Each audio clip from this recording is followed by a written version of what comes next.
When Miraya died, she wasn't saving the world. She wasn't rescuing a child from traffic. She was trying to microwave bubble tea.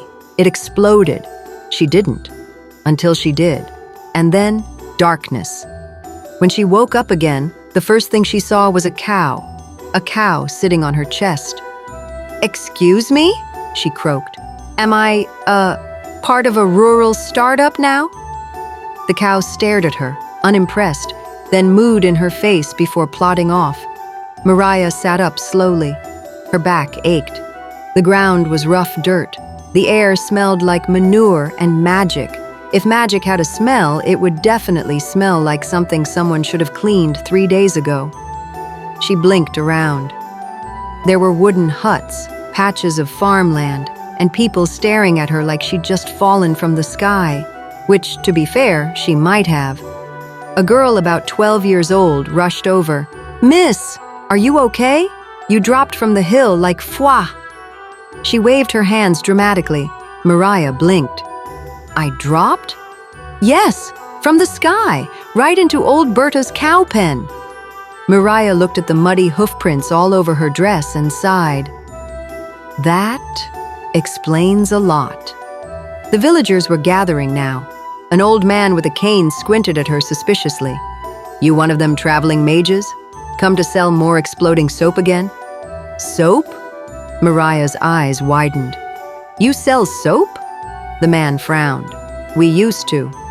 Now we just wash with water and pray." Miraya's inner entrepreneur twitched. Soap monopoly, low innovation barrier, hygiene demand curve, potential profit margin, enormous. Then she remembered she was sitting in a pile of cow dung. Step 1, wash self first, then world domination. "Where am I exactly?" she asked, standing up and trying not to smell herself. "Dirt Village," the little girl chirped proudly. Miraya blinked. "You mean that's the name, not just a description?" "Yup." A pause. The wind blew.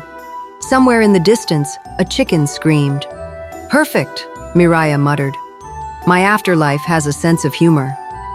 That night, after the villagers reluctantly gave her a spare cot in the communal barn, Miraya lay awake, staring at the flickering oil lamp above her. "Okay, think, Miraya. You've done this before. New market, new conditions, zero funding, questionable leadership. You can handle this." Her startup brain kicked in automatically. Target market, confused peasants, available resources, mud, cows, and water. Risks, limited literacy, high superstition, probable death by accident. "So basically, every startup I've ever worked at," she whispered.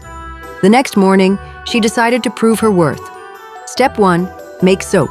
Step 2, impress the villagers. Step 3, profit, praise, and possibly divine redemption. She gathered animal fat from the kitchen, ashes from the hearth, and water from the well. Classic process, easy. She'd seen a YouTube video once. By midday, the entire village was watching her boil a black, bubbling mess in a pot. The old man leaned over. "Is it supposed to smell like that?" "Yes," Miraya lied confidently. "That's the scent of progress." The pot burped, then it hissed, then it exploded, softly, like a burp of doom. A wave of white foam surged out, coating the ground, the fence, and several confused chickens. The villagers screamed. Miraya blinked, covered in suds. Well, it's clean chaos. By evening, Dirt Village was spotless and furious. The old man poked her forehead with his cane. "Idiot girl, you cursed the soap. My wife's hair's turning purple."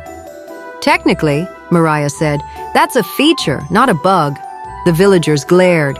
She sighed, wiping foam from her face. Okay, I'll fix it. I swear. Just give me a day or two, maybe 3. Or a week," the old man grumbled. "You're lucky this place needs idiots." Welcome to Dirt Village. That night, Miraya sat on the barn roof, watching the moon rise over the muddy fields.